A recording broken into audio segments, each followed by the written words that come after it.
ضلالة وكل ضلالة في النار.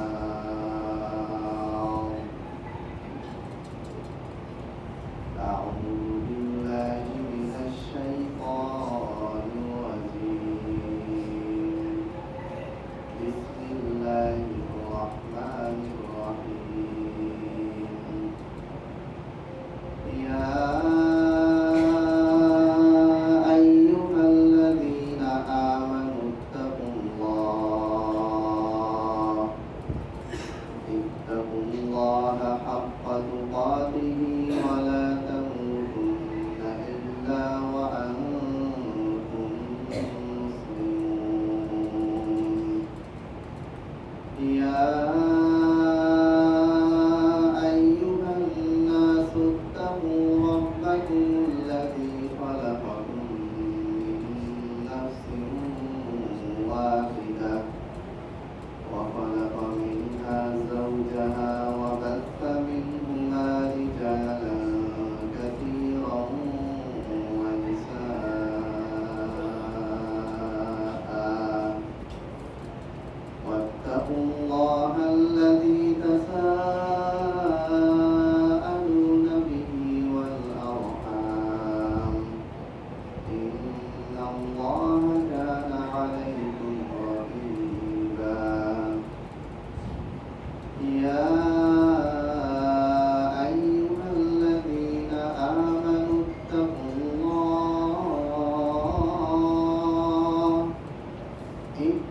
الله وقولوا قولا سديدا يصلح لكم أعمالكم ويغفر لكم ذنوبكم ومن يطع الله ورسوله فقد فاز فوزا عظيما. وقال النبي صلى الله عليه وسلم لا تسبوا أصحابي. সমস্ত প্রশংসা মহান আল্লাহ রাব্বুল আলামিনের জন্য। লাখো কোটি দরুদ ও সালাম বর্ষিত হোক সর্বশেষ নবী, সর্বশেষ রাসূল, সর্বশ্রেষ্ঠ মাখলুক, সর্বশ্রেষ্ঠ হেদায়েতের পথ প্রদর্শনকারী বিশ্বনবী মুহাম্মদ সাল্লাল্লাহু আলাইহি ওয়াসাল্লামের উপর অসংখ্য অগণিত দরুদ ও সালাম বর্ষিত হোক সাল্লাল্লাহু আলাইহি ওয়াসাল্লাম। সম্মানিত উপস্থিতি,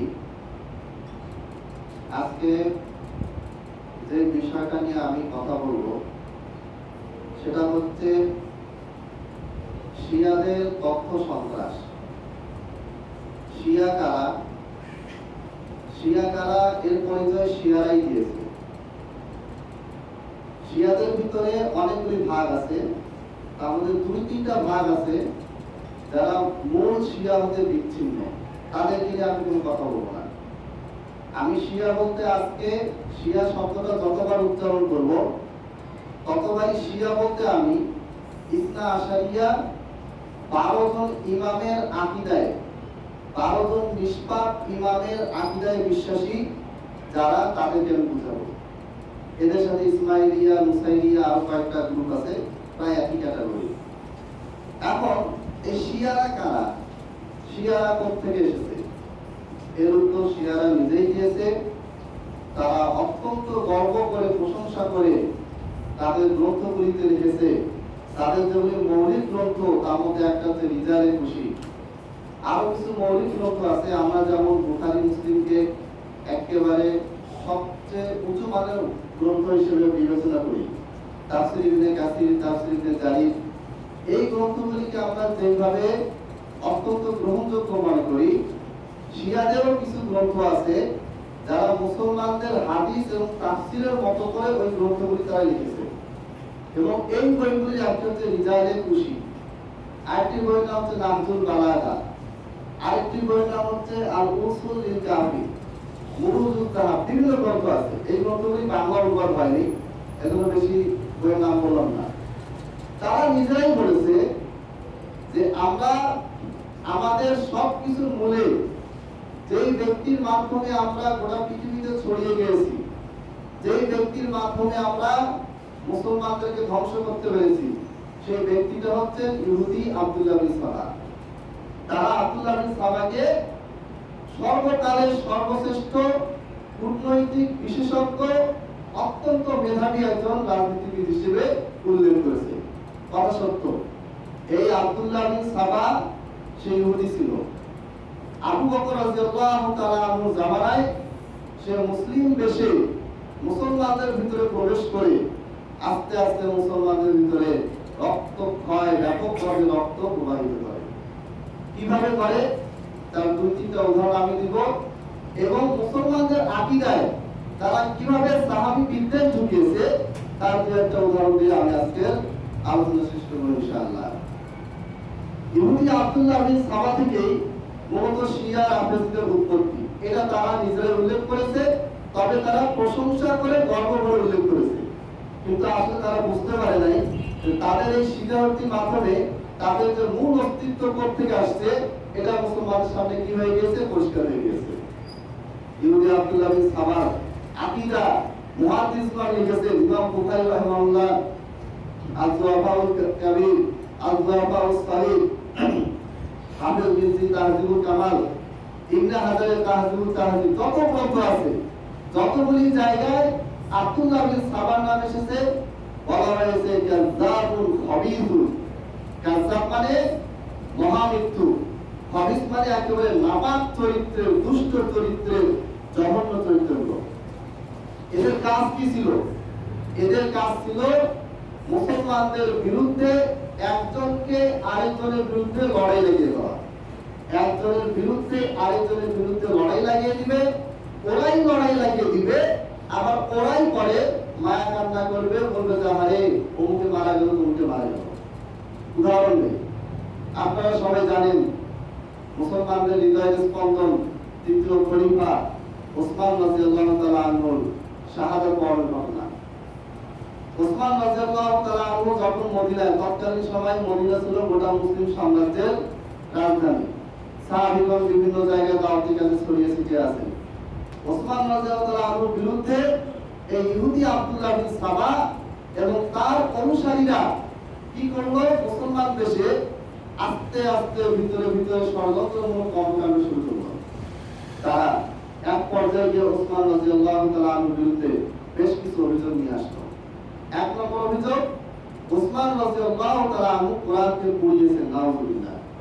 আসলে ওসমান রাদিয়াল্লাহু আনহু তো মেইন কোরআনকে পড়াননি, তিনি ছড়িয়ে ছিটিয়ে থাকা বিভিন্ন কোরআনের আয়াত হাদিস বিভিন্ন ধরনের জায়গায় লেখা আছে, সেখানে অনেকে নিজস্ব তথ্য মিশ্রিত করা আছে, অনেকে নিজের আঞ্চলিক ভাষায় কোরআন লিখেছে, অনেকে কোরআনের সাথে নিজের ফুটনোট, ছোট ছোট বাক্য, নিজস্ব ব্যাখ্যা লিখে গেছে। এই রকম যা কিছু আছে, বানানে ভুল আছে বা মিশ্রণ এক কথায় সব কিছুকে তিনি পুড়িয়ে দিয়েছিলেন। কিন্তু আসল কোরআনকে তিনি পুড়িয়েছিলেন না, তাকে বলা হয় জামিউল কোরআন। শিয়ারা বলে যে আসল কোরআন, যে কোরআন নাযিল হয়েছিল মুহাম্মদের উপরে, সেই কোরআনকে ওসমান রাদিয়াল্লাহু তাআলা কি করেন, পুড়িয়ে দেন। আর এর পরিবর্তে তিনি কি করেন, নতুন কোরআন তৈরি করেন এবং আলী রাদিয়াল্লাহু তাআলা আনহুর প্রতিবাদ করেন। নাউযুবিল্লাহ জানেন। এখন সারা মুসলিম বিশ্বে, মুসলিম ওয়ার্ল্ডে তারা এটা ছড়াই দিল যে ওসমান রাদিয়াল্লাহু তাআলা আনহু আল্লাহর পক্ষ থেকে আসা কোরআনকে পুড়িয়ে দিয়েছে। মুসলমানদের ভিতরে আস্তে আস্তে ক্ষোভের দ্বারা কি হলো, আস্তে আস্তে বাড়তে থাকলো। এরপরে তারা আরো অনেক অভিযোগ এনেছে, সময়কে আমি দুই একটা বলে মেন কথা চলে যাবো। দ্বিতীয় আরেকটা অভিযোগ এনেছে যে ওসমান কি করেছে, তার সাম্রাজ্যে তার আত্মীয়দেরকে দিয়ে পুরো গভর্নরের পদ, বিভিন্ন এলাকার শাসকের পদ, সবগুলি পদ ওসমান রাদিয়াল্লাহু আনহু নিজের আত্মীয় দিয়ে কি করেছেন, ভরে দিয়েছেন। সবখানে নিজের আত্মীয়কে বসাইছেন, মক্কায় বসাইছেন, মদিনায় বসাইছেন, ইরাকে, সিরিয়াতে, সবখানে। আসলে ঘটনাটা হচ্ছে ওসমান রাদিয়াল্লাহু আনহু ছিলেন বনু উমাইয়া। বনু উমাইয়া কারা? আমরা জানি যে কুরাইশ বংশ পরবর্তীতে ৬টা গোত্রে ভাগ হয়ে গেছে। কুরাইশ বংশ কার থেকে হয়েছে? কুরাইশ বংশ হয়েছে কেনানা নামক একজন ব্যক্তি থেকে। কেনানা এই ব্যক্তিরা থেকে যতগুলি গোত্র উপগোত্র বের হয়েছে, এদের সবাইকে বলা হয় কুরাইশ বংশভুক্ত গোত্র। এই কুরাইশের বনু কিনানার যারা সন্তান তাদেরকে বলা হয় বনু কিনানা অথবা কুরাইশ। এই কিনানার মোট 6টা সন্তান ছিল। 6টা সন্তানের একজন হচ্ছে কুসাই। এই কুসাই থেকে আবার 4টা সন্তান। এই 4 সন্তানের একজন হচ্ছে আব্দুল মুত্তালিব, যিনি হচ্ছেন মুহাম্মদ সাল্লাল্লাহু আলাইহি ওয়াসাল্লামের দাদা। আরেকজন হচ্ছেন উমাইয়া, আরেকজন হচ্ছেন হারব, আরেকজন হচ্ছেন হাশিম। হাশিম থেকে একটা কুরাইশের বংশ আসলো, যে বংশে আলী রাদিয়াল্লাহু জন্মগ্রহণ করেছেন। তাহলে এই যে একটা 6টা ভাগ, এই 6টা ভাগের ভিতরে পরবর্তীতে মৌলিকভাবে গোটা আরব বিশ্বে 2টা গোত্র বেশি জনপ্রিয়তা লাভ করে। এই 2টা গোত্রে একটা হচ্ছে বনু উমাইয়া আর আরেকটা হচ্ছে বনু হাশিম। আচ্ছা, এই হাশিমকে ওই যে কুসাই মানে কিনানা তার 6 সন্তান, 6 সন্তানের এক সন্তান হচ্ছে কুসাই। কুসাইয়ের আবার 4 সন্তান, এই 4 সন্তানের মধ্যে 2 সন্তান হচ্ছে হাশিম এবং উমাইয়া। এখন এই যে 2টা গোত্র, এই 2টা গোত্রে একটা গোত্রের কাজ ছিল পুরো মক্কা মদিনার ধর্মীয় সাইটগুলো দেখা। আপনারা দেখবেন যে মক্কায় যখন হাজিরা আসে তাদের সেবা যত্নের জন্য বনু হাশিমের লোকেরা কি করতো, দায়িত্ব পালন করতো। তাদেরকে খাওয়ানো, পান করানো, তাদের থাকার ব্যবস্থা করা, সবকিছু বনু হাশিমের লোক করতো।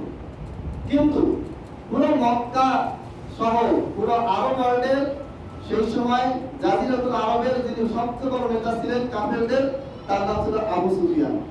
আবু সুফিয়ান কার সন্তান? সে হচ্ছে উমাইয়ার সন্তান। অর্থাৎ বনু উমাইয়া যে গোত্রটা আমি বললাম, এই গোত্রের একজন নেতা ছিল কে? আবু সুফিয়ান। আবু সুফিয়ানের বাবা উমাইয়াও কিন্তু পুরো জাজিরাতুল আরবের একজন নেতা ছিলেন। তার মানে বোঝা গেল বনু উমাইয়া, যার নাম উমাইয়া, তিনি কি ছিলেন? বড় একজন নেতা ছিলেন।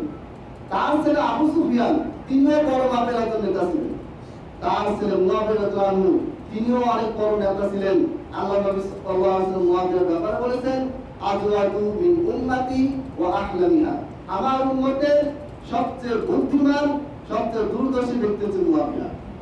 তার সাথে ছিল ইয়াজিদ। যাই হোক, এখানে আমরা যেটা বুঝাইলাম যে বনু উমাইয়ার গোত্ররা আগে থেকেই তারা বিভিন্ন জায়গায় নেতৃত্বের কাজে তারা জড়িত ছিল। এটা ওসমান রাদিয়াল্লাহু আনহু, তিনি বনু উমাইয়াতে জন্মগ্রহণ করেছেন। তিনি এসে নতুন করে যে সবাইকে তার নিজের এই বনু উমাইয়া গোত্রে যারা ছিল তাদেরকে বিভিন্ন রাষ্ট্রীয় পদে বহাল রেখেছিলেন, এটা সম্পূর্ণ মিথ্যা কথা। এটা আল্লাহ নবী সাল্লাল্লাহু আলাইহি ওয়াসাল্লামের জন্মের আগে থেকেই বনু উমাইয়ারা তারা বিভিন্ন ধরনের রাজনৈতিক কর্মকাণ্ডে তার নেতৃত্ব দিয়ে আসছে। আপনারা যদি বদর যুদ্ধ পড়েন, বিভিন্ন যুদ্ধ পড়েন, দেখবেন যে সব জায়গায় আবু সুফিয়ানের নাম আসছে। এই আবু সুফিয়ান রাদিয়াল্লাহু তাআলা আনহু তিনি পরবর্তীতে 8ম হিজরিতে মক্কা বিজয়ের সময় ইসলাম গ্রহণ করেন। তাহলে বোঝা গেল যে প্রথম যে অভিযোগটা এটা একটা মিথ্যা অভিযোগ, দ্বিতীয় যে অভিযোগটা আত্মীয় স্বজনকে বসাচ্ছে এটা একটা মিথ্যা অভিযোগ। কিন্তু এটা যে মিথ্যা অভিযোগ, এটা প্রমাণ করার জন্য তারা প্রথমে চেষ্টা করলো এগুলো বলার। যখন দেখলো যে মুসলিম বিশ্ব উত্তেজিত হচ্ছে না, কিছু মানুষ হয়েছে, আরো কিছু বিদ্রোহের জন্য লোক দরকার, তখন তারা কি করলো? তখন তারা আস্তে আস্তে জাল হাদিস বানানো শুরু করলো। তারিখে তাবারির 4th খণ্ডে ওসমান রাদিয়াল্লাহু তাআলা হত্যাকাণ্ডের শিরোনামে একটা মিথ্যা বর্ণনা পাওয়া যায়। সেই বর্ণনাটা কি? সেই বর্ণনাটা হচ্ছে এই যে লোকেরা লাম্মা ওয়া নাস, ওখানে বলা হয়েছে লোকেরা দেখলো, লোকেরা বলতে ইহুদি আব্দুল্লাহ বিন সালাম এবং তারা যারা ছিল, যারা মেইন শয়তান যাদের উস্কানিতে কাজগুলো হচ্ছিল, তারা কি করলো? বিভিন্ন জায়গায় সাহাবীদের কাছ থেকে কি করলো? চিঠিপত্র লিখলো এবং সাহাবীদেরকে বললো, হে আল্লাহর নবী সাল্লাল্লাহু আলাইহি ওয়াসাল্লামের সাহাবীগণ, আপনারা মদিনায় নাই, আপনারা বিভিন্ন জায়গায় আল্লাহর রাস্তায় জিহাদ করছেন, আর অথচ এই দিকে ভিতরে ভিতরে ওসমান কি করছে? ওসমান আস্তে আস্তে পুরো মুসলিম বিশ্বকে ইসলাম থেকে বিচ্ছিন্ন করে ফেলছে। আপনারা আসুন এবং ওসমানকে প্রতিহত করুন। এটা লিখছে। দেখার পরে তারা এবার লিখছে, এরপর বিভিন্ন জায়গা থেকে সমস্ত সাহাবী মদিনায় জড়ো হলেন এবং জড়ো হয়ে তারা কি করলেন? ওসমান রাদিয়াল্লাহু আনহু আকবালু হাত্তা কতালুহু, বিভিন্ন জায়গা থেকে তারা বিভিন্ন জায়গা থেকে তারা আসলেন, আসার পর তারা কি করলেন? ওসমানকে হত্যা করলেন। নাউজুবিল্লাহ। হত্যা কিন্তু তারাই করেছে। কুফা থেকে লোক এসেছে, সিরিয়া থেকে লোক এসেছে, ইরাক থেকে এসেছে, মেইন ছিল ইরাকের কুফা বাহিনী, তাদের নেতৃত্বে ঘটনাগুলি ঘটেছে। যেহেতু ইহুদি আব্দুল্লাহ বিন সাবা মক্কা মদিনাকে সেই সময় গ্রাস করতে পারে নাই, তবে সে ইরাক, কুফা, বসরা, মিশর এইরকম আশেপাশে এলাকাগুলিতে যেগুলিতে সাহাবীদের সংখ্যায় কম ছিলেন, যেগুলিতে তখন নতুন নতুন মানুষ মুসলমান হচ্ছিল, যেগুলিতে তখনও ভালো জ্ঞানী মুসলমানের সংখ্যা তেমন ছিল না, সেই জায়গাগুলিতে সেইভাবে বিদ্রোহের আগুন জ্বালালো, সেই হত্যা করলো, তার দলকে হত্যা করলো। তারাই আবার ইতিহাস লিখলো যে বিভিন্ন জায়গা থেকে সাহাবীরা আসলো এবং সাহাবীরা কাকে হত্যা করলো? ওসমান রাদিয়াল্লাহু আনহুকে। নাউজুবিল্লাহ। তাহলে একদিক থেকে কাজটা কে করলো? তারাই করলো। কাজটা কে করালো? তারাই করালো। দোষটা কার ঘাড়ে আসলো? সাহাবীদের। এই যে তারিখের তাবারিজের ঘটনাটা বললাম, এই ঘটনাটা পরবর্তীতে মুহাদ্দিসরা বের করেছেন যে কারা ঘটনাটা বর্ণনা করলো। সর্বপ্রথম যে ব্যক্তিটা বর্ণনা করেছেন আবু জাফর আব্দুল্লাহ মুহাম্মাদি, সে হচ্ছে শিয়া মৃত্যু ইহুদি আব্দুল্লাহ বিন সাবার অনুসারী সাবাই ব্যক্তি। এরপরে আপনারা যদি পরবর্তীতে জঙ্গে জামালের কাহিনী দেখেন, জঙ্গে জামাল কি? উটের যুদ্ধ। উটের যুদ্ধ কিভাবে হলো? ওসমান রাদিয়াল্লাহু তাআলা আনহু শহীদ হলেন। দেখেন মুসলমানরা শহীদ কখন বলে? যখন কাফেরের হাতে মুসলিম নিহত হয় তখন তাকে শহীদ বলে। মুহাদ্দিসরা ওসমান রাদিয়াল্লাহু আনহুকে শহীদ বলেছিলেন। কেন? কারণ তারা সবাই একমত মুসলমানরা এই হত্যাকাণ্ড ঘটায় নাই, এই হত্যাকাণ্ড ঘটিয়েছে কারা? এই হত্যাকাণ্ড ঘটিয়েছে ইহুদি শিয়ারা। হ্যাঁ, কিছু মুসলমান না বুঝে সেখানে যুক্ত হয়েছিল, কিন্তু মেইন খুনি হচ্ছে তারাই, যাদেরকে আমরা শিয়া নামে চিনি, যাদেরকে আমরা ইসনা আশারিয়া নামে চিনি। এরপরে যখন মুয়াবিয়া রাদিয়াল্লাহু আনহু ক্ষমতায় আসলেন, মুয়াবিয়ার ছেলে যখন ইয়াজিদ ক্ষমতায় আসলো, এরা তখন গোটা পৃথিবীতে তোলপাড় করে দিল যে বাদশার ছেলে বাদশা, ইসলামিক খেলাফত শেষ, এখন কি হচ্ছে? রাজতন্ত্র শুরু হয়ে যাচ্ছে, রাজতন্ত্রের মাধ্যমে কি হচ্ছে? ইসলামিক খেলাফত শেষ হয়ে গেল। এই দাবিটা কারা তুলেছে? যারা 12 জন ইমামের আকীদায় বিশ্বাসী। আর এই 12 জন ইমাম কারা? আলী রাদিয়াল্লাহু আনহু, তার ছেলে হাসান, এরপরে হুসাইন, হুসাইনের ছেলে, হুসাইনের নাতি, হুসাইনের নাতির ছেলে, মানে যারা নিজেরাই রাজতন্ত্রে বিশ্বাসী, যারা নিজের বাপের পরে পুত্র, পুত্রের পরে নাতি, নাতির পরে তার ছেলে, তার পরে তার ছেলে, এইভাবে করে 12 জনের আকীদায় যারা বিশ্বাসী, তারাই অভিযোগ তুললো যে মুয়াবিয়ার পরে ইয়াজিদ আসছে, বাপের পরে ছেলে আসছে, অর্থাৎ এখানে রাজতন্ত্র কায়েম হয়ে গেল, বাংলাদেশের মুসলিম বিশ্ব দেখো খেলাফত ধ্বংস হয়ে গেল, তোমরা প্রতিবাদ করো। আবার নতুন করে কি হয়ে গেল? ফিতনা শুরু হয়ে গেল। জঙ্গে জামাল উটের যুদ্ধে কি হয়েছে? এটা আগে হয়েছে ওসমান রাদিয়াল্লাহু আনহু মৃত্যুর পরে। কুফা থেকে বিভিন্ন রকম চিঠিপত্র আসলো আয়েশার কাছে, মক্কা আব্দুল্লাহ বিন জুবাইরের কাছে, যে দেখো আমরা ওসমানের হত্যাকারীকে পেয়েছি, আলী তো ওসমানের হত্যাকারীকে শাস্তি দিবে না, তাদের ভাষায় এইভাবে ভাষা বর্ণনা করছে। কারণ আলীর তো ইচ্ছাই ছিল যে ওসমান মরলে আমি ক্ষমতায় যাব। যেহেতু তার ইচ্ছা ছিল যে ওসমান রাদিয়াল্লাহু আনহু নিহত হন, শহীদ হন এবং তিনি যেন ক্ষমতা পান, তাহলে কি করতে হবে?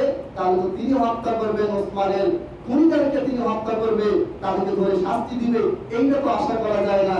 তোমরা আসো, তোমরা আসে নিজেরাই কি করো? এটা হত্যাকাণ্ড নিজ হাতে বিচার করো। এই কথায় সেই সময় সাহাবীদের যে আবেগ ছিল ওসমানের প্রতি, আবেগের কারণে কিছু কিছু সাহাবী ভুল পথে এগিয়ে গেলেন। তারা কি করলেন? কুফায় চলে গেলেন। কুফায় যাওয়ার পরে কুফাতে সেখানে কি হয়ে গেল? ওই সময় আলী রাদিয়াল্লাহু আনহু তার যে গোটা বিশ্বের মুসলিম খেলাফতের যে রাজধানী সেটা তখন কুফায় ছিল। আগে মদিনায় ছিল, পরে কুফায় নিয়ে যাওয়া হয়েছে। সেইখানে পরে যাওয়া একটা রক্তক্ষয়ী যুদ্ধ লাগিয়ে দেওয়া হলো। তাহলে আপনারা দুইটা উদাহরণ দেখেন, আমি খুব সংক্ষেপে বললাম যে এক, ওসমান রাদিয়াল্লাহু আনহু তারা কিভাবে কি করলো? মুসলমানদের বিরুদ্ধে তার বিরুদ্ধে উত্তেজিত করলো এবং মুসলমান ছেলেমেয়েকে দিয়ে তাকে হত্যা করালো। নিজেরা মেইন যারা হোতা তারা কিন্তু পর্দা অন্তরালে সবসময় তার মানে না। এটা এখনো দেখা যায়, বড় বড় রাজনীতিবিদরা ছেলেমেয়েকে নামাই দিয়ে কাজ হাসিল করে, নিজেরাই কোনো মানে না। তাহলে আমরা যেটা দেখতে পাচ্ছি যে আমাদের উপরে যতগুলি সন্ত্রাসী কর্মকাণ্ড রয়েছে, একটা হচ্ছে সরাসরি অ্যাটাক করা, সরাসরি আপনাকে ছুরি দিয়ে মেরে দিলাম, সরাসরি বম্বিং করলাম, এটাতে যে ক্ষতি তার চেয়ে বেশি ক্ষতি স্লো পয়জনিং তথ্য সংশ্লেষের মাধ্যমে হয়েছে। এবং ওসমান রাদিয়াল্লাহু আনহুর এই শাহাদাত বরণের মধ্য দিয়ে একটা দীর্ঘস্থায়ী, এখন পর্যন্ত মুসলমানদের ভিতরে রক্ত ঝরছে, এখন পর্যন্ত পুরো মধ্যপ্রাচ্য তাদের কন্ট্রোলে তারা মুসলমানদেরকে অস্থির করে রেখেছে। আর এর সূচনা হয়েছে ওসমান রাদিয়াল্লাহু আনহুর ওই সময়। এর আগে চেষ্টা করেছে আবু বকরের সময় রিদ্দার যুদ্ধ তারা ঘটিয়েছে, ইয়ারমুকের যুদ্ধ ঘটিয়েছে, কাদেসিয়ার যুদ্ধ ঘটিয়েছে। এই যুদ্ধগুলোকে তারা আবু বকরের সাথে পারেনি। ওমর রাদিয়াল্লাহু আনহুর সময় তারা পারেনি। পরে শেষমেশ সরাসরি তারা মসজিদে গিয়ে ফজর নামাজের সময় ওমর রাদিয়াল্লাহু আনহু তারা কি করলো, আক্রমণ করলো এবং শহীদ করে নিল। কিন্তু ওসমান রাদিয়াল্লাহু আনহু যতদিন যাচ্ছিল তাদের ষড়যন্ত্র তত মজবুত হচ্ছিল এবং মুসলিম খেলাফত আস্তে আস্তে দুর্বল হয়ে যাচ্ছিল। কারণ খলিফারা দুর্বল ছিল এই জন্য না, সাধারণ মুসলিমরা দুর্বল হয়ে যাচ্ছিল, কারণ তখন নতুন নতুন মুসলমান ইসলামে প্রবেশ করেছিল। আর এই নতুন নতুন মুসলমান যারা সবকিছু জেনে বুঝে ইসলাম গ্রহণ করে নাই, কিছু জানছে ইসলাম গ্রহণ করছে, যাদের আকীদা কোনো শক্ত হয় নাই, মজবুত হয় নাই, তাদেরকে দিয়েই এই কাজগুলি তারা ঘটেছে। আপনি যদি কারবালার ঘটনা দেখেন, কারবালার ঘটনায় হোসেন রাদিয়াল্লাহু আনহু শহীদ হয়েছেন, এটা সত্য কথা, কোনো কেউ অস্বীকার করে না। কিন্তু কারবালার সম্পর্কে সর্বপ্রথম কে বই লিখেছিল এটা আমরা জানি না। সর্বপ্রথম যে ব্যক্তিটা বই লিখেছে তার নাম হচ্ছে আবু মিহনাব লুত বিন ইয়াহিয়া। এই আবু মিহনাব ব্যক্তিটা কে? তার একটা লেখা বই আছে, বইটা হচ্ছে মাকতালে হুসাইন, হুসাইনের শাহাদত বরণ বা হুসাইনের হত্যাকাণ্ড। এই বইটা যেই ব্যক্তিটা লিখেছে আবু মিহনাব, তার নাম তাফসীর ইবনে কাসিরের, এরপরে আল বিদায়া নিহাতে বারবার তার নামটা পাবেন। এই ব্যক্তিটা কি করেছে, সর্বপ্রথম অনেকগুলি জাল ভুয়া ঘটনা দিয়ে একটা বই ছিল। এজন্য কারবালা যত ঘটনা আছে সবকিছু মেনে যায় দেখবেন এশিয়ার আপনি বসে আছে, কিছু কিছু ঘটনা সত্য। এবং ইরাকের কুফা থেকে যখন লোকেরা আসলো, ওই শিয়ারা যখন এই বইটা লিখলো এবং ইতিহাস ছড়াই দিল, গোটা পৃথিবী কি করলো, 4 জন মুসলিম ব্যক্তিত্বকে দোষী ভাবা শুরু করলো। এই 4 জন তারা, এক নাম্বার আছে এজিদ, যে এজিদ নিজে খুন করেছে কাকে? হুসাইনকে। তারা এইভাবে করে বুঝাইছে। 2 নাম্বার, হোসেন রাদিয়াল্লাহু আনহু কুফায় গিয়েছেন কেন? কারণ তিনি খেলাফত গ্রহণ করবেন, খলিফা হবেন। তার মানে তারা পরোক্ষভাবে এই জিনিসটা বুঝিয়ে দিল হুসাইন হচ্ছে মুসলিম খলিফার বিরুদ্ধে বিদ্রোহকারী একজন ব্যক্তি। আর হাদিসে কি বলা আছে দেখেন, এটা আমার বুঝ না বা আমাদের বুঝ না, এটা তারা এইভাবে করে ব্রেন ওয়াশ করেছে। হাদিসে কি বলা আছে, ইদা বুইয়াল খলিফাতাইনি ফাকতুল আখর, যখন একজন খলিফা থাকা অবস্থায় আরেকজন ব্যক্তি খেলাফতের জন্য দাঁড়িয়ে যাবে, তখন কি করতে হবে? দ্বিতীয় ব্যক্তিকে হত্যা করতে হবে। মানে একদিক থেকে তারা বুঝাচ্ছে এজিদ খুন করছে নবী সাল্লাল্লাহু আলাইহি ওয়াসাল্লাম নাবিকে, আরেকদিক থেকে তারা আপনাকে ব্রেন ওয়াশ করে বুঝিয়ে দিল যে হত্যা করছে ঠিকই আছে, কারণ হুসাইন তো মুসলিম খলিফার বিরুদ্ধে যুদ্ধে গিয়েছিল। অথচ বাস্তব কথা হচ্ছে হুসাইন রাদিয়াল্লাহু তাআলা কখনোই যুদ্ধে যাননি। ছোট ছোট বাচ্চা কাচ্চা নিয়ে আপনি যুদ্ধে যাবেন দেখি, এটা টোটালি মিথ্যা কথা। আবার আরেকজন সাহাবীকে তারা দোষী সাব্যস্ত করলো, সুলাইমান বিন সুরাদ, এই নাম তো অনেকে শুনেন নাই। এই সাহাবী তিনি একজন সাহাবী, তার নামে বলা হলো তিনি কুফা থেকে প্রথম তার নেতৃত্বে কুফাবাসী হুসাইনকে চিঠি লিখে বললো যে আপনি এখানে আসেন, আসার পরে আপনি আমাদের বায়াত হন। অথচ এরকম কোনো চিঠি লেখেননি, তিনি কুফাতে ছিলেন সেই সময়, তিনি এরকম কোনো চিঠি লেখেন নাই। তাহলে এখানে তৃতীয় ব্যক্তি সুলাইমানকে দোষী বানানো হলো, তিনি মূলত হুসাইনকে যুদ্ধের মাঠে নিয়ে গেছেন চিঠিপত্র লিখে এবং হুসাইনকে শহীদ করার পিছনে তার হাত ছিল। চতুর্থ যে ব্যক্তিটাকে তারা দোষী বানালো, সেই ব্যক্তির নাম হচ্ছে সাহাবী আব্দুল্লাহ বিন জুবাইর। সাহাবী আব্দুল্লাহ বিন জুবাইর এজিদকে বায়াত করেননি, চুপচাপ ছিলেন মক্কায়। তিনি বায়াত করেননি, তার অনেকগুলি কারণ ছিল। তার বাবা জুবাইর ইবনে আওয়ামকে আলী রাদিয়াল্লাহু আনহুর যুগে অন্যায়ভাবে হত্যা করা হয় এবং ধারণা করা হচ্ছিল যে বনু উমাইয়ার কোন একজন ব্যক্তিকে হত্যা করেছে। আর এজিদ যেহেতু বনু উমাইয়ার শাসক, আর তিনি এটা কোনো করেননি, শাস্তি দেন নাই, এটা মনে করে বিভিন্ন কারণে তিনি বায়াত করেননি। তিনি বায়াত করেন নাই, কেন করেন নাই এটা নিয়ে তিনি কিছু বলেন নাই, কারোর বিরুদ্ধে তিনি জানলেন, চুপচাপ মক্কায় ছিলেন। কিন্তু মক্কায় আব্দুল্লাহ বিন জুবাইরের একটা ভালো প্রভাব ছিল। এখন মক্কায় হুসাইন রাদিয়াল্লাহু আনহু ছিলেন, মদিনাতে আব্দুল্লাহ বিন জুবাইরের মোটামুটি ভক্ত ছিল। এখন শিয়ারা যে কাহিনীটা বানিয়েছে তাতে তারা এটা বুঝিয়েছে যে আব্দুল্লাহ বিন জুবাইর চাচ্ছিলেন হুসাইন যেন দ্রুত কারবালার দিকে, কুফার দিকে অগ্রসর হয়। কেন? উনি চলে গেলে আমার এই যে ভক্তরা আছে এদেরকে নিয়ে আমার কি করা সম্ভব হবে? খেলাফত প্রতিষ্ঠা করা সম্ভব হবে। এরপরে সমস্ত সাহাবী হুসাইনকে নিষেধ করলো, আব্দুল্লাহ বিন জুবাইর হুসাইনকে নিষেধ করেন নাই। আব্দুল্লাহ বিন জুবাইর উল্টা আরো হুসাইনকে কি করে উৎসাহ দিলেন যে হ্যাঁ তুমি যাও, তুমি গেলে ইনশাআল্লাহ কিছু ভালো কিছু হবে। সব বাবার কথা মিথ্যা কথা। তাহলে দেখেন কাজ করলো কারা, কাজ করলো কারা? দোষ হলো কাদের উপরে? ঘটনা ঘটলো কারবালায়, প্রথম দোষী ইয়াজিদ, দ্বিতীয় দোষী হুসাইন রাদিয়াল্লাহু আনহুকে তারা কর্তব্য করলো, তৃতীয় দোষী সুলাইমান নামক সাহাবীকে করলেন, আবার চতুর্থ দোষী হিসেবে তারা আব্দুল্লাহ বিন জুবাইরকে নিয়ে আসলো। এইভাবে করে তারা মুসলমানদের ভিতরে ব্যাপকভাবে তথ্য সন্ত্রাসের মাধ্যমে আকীদা নষ্ট করেছে। এখান থেকে বাঁচার উপায় কি? আপনাকে আমাকে বেশি বেশি করে কোরআন হাদিস পড়তে হবে, সাহাবীদের মর্যাদা বেশি বেশি পড়তে হবে, সাহাবীদের মর্যাদার বিষয়ে কথা বলি আপনারা মুখস্থ করবেন, বাচ্চাদেরকে শোনাবেন। রাতের বেলা ঘুম পাড়ানোর সময় আমরা বাচ্চাদেরকে এই কাহিনী সেই কাহিনী শোনাই, এটা করবেন না। এটার পরিবর্তে আপনি আবু বকরের বিরুদ্ধে কথা শোনান। আবু বকর রাদিয়াল্লাহু আনহু ইয়ারমুকের যুদ্ধে কিভাবে তিনি জয়লাভ করলেন, ওমর রাদিয়াল্লাহু আনহু কিভাবে গোটা মুসলিম বিশ্বকে শাসন করেছেন, ওসমান রাদিয়াল্লাহু আনহু কিভাবে দিন প্রতিষ্ঠায় তার জীবনকে তিনি দিয়ে দিয়েছেন। এই সমস্ত কথাগুলি আপনারা পড়বেন এবং এগুলি বাচ্চাদেরকে পড়াবেন। শুধুমাত্র তথ্য সন্ত্রাসের বিরুদ্ধে সঠিক তথ্য দিয়ে কেবলমাত্র জিহাদ করা যায়। তথ্য সন্ত্রাসের বিরুদ্ধে লাঠি নিয়ে, তলোয়ার নিয়ে, বোম দিয়ে কখনো জিহাদ করা যায় না। সর্বশেষ একটা কথা বলি, আপনারা যদি বুখারী মুসলিম খুলেন, আবু দাউদ থেকে শুরু করে তিরমিজি, নাসাই, ইবনে মাজাহ যে কোনো হাদিসের কিতাব খুলেন, সেখানে সাহাবীদের মর্যাদায় সর্বপ্রথম যেই সাহাবীর নামে অধ্যায় রচনা করা আছে, সেই সাহাবীর নাম হচ্ছে আবু বকর রাদিয়াল্লাহু তাআলা। এই আবু বকর রাদিয়াল্লাহু আনহু আপনারা আলোচনা করেছেন, লা তাহজান ইন্নাল্লাহা মা'ানা। হিরা গুহায় যখন আবু বকর আর আল্লাহ নবী সাল্লাল্লাহু আলাইহি ওয়াসাল্লাম হিরা গুহায় যখন লুকালেন, তখন আবু বকর ভয় পাচ্ছেন যে হে আল্লাহর নবী, যে কোনো সময় তারা এসে আমাদেরকে ধরে ফেলতে পারে। তখন আল্লাহ নবী সাল্লাল্লাহু আলাইহি ওয়াসাল্লাম কি বলেছেন? আল্লাহু সালিসুহুমা, হে আবু বকর তুমি আছো, আমি আছি, আর আমাদের সাথে আরেকটা সত্তা আছেন, তিনি হচ্ছেন আল্লাহ। এবং এই আবু বকরের কত ফজিলত আছে। উম্মতের ভিতরে সর্বশ্রেষ্ঠ ব্যক্তি হলেন এই আবু বকর। এই আবু বকরের নামে তারা হাদিস বানিয়েছে। রিজালে খুশি পৃষ্ঠা নাম্বার 65, এই বইগুলি আমি তাদের ওয়েবসাইট থেকে নামিয়েছি, বানায় বলছি না। এইখানে তারা বলেছেন, এই রিজালে খুশি যে লিখছে বইয়ের লেখক, তিনি বলতেছেন যে, আমি আপনি শেষ করবো ইনশাআল্লাহ, মুহাম্মদ বিন আবু বকর, আবু বকরের ছেলে মুহাম্মদ, আবু বকর রাদিয়াল্লাহু আনহু ছেলে আসমা, আবু বকরের মেয়ে আসমা, আয়েশা ছেলে আব্দুর রহমান, ছোট ছেলে হচ্ছে মুহাম্মদ। এই মুহাম্মদের নামে তারা একটা মিথ্যা বর্ণনা করেছে এবং সমেত সহ আমরা যখন বুখারী পড়ি, মুসলিম পড়ি, তিরমিজি পড়ি, তখন দেখবেন হাদিসের শুরুতে কিছু কিছু বাক্য আছে যেগুলো বাংলা অনুবাদ নেই। হাদাসানা, আখবারানা, এগুলো মানে হচ্ছে যে আমি বর্ণনা করছি আমার ওস্তাদ থেকে, আমার ওস্তাদ বর্ণনা করছে তার ওস্তাদ থেকে, এইভাবে করে সূত্র দেওয়া আছে নবী সাল্লাল্লাহু আলাইহি ওয়াসাল্লাম পর্যন্ত পৌঁছানো। এই রকম সূত্র তারা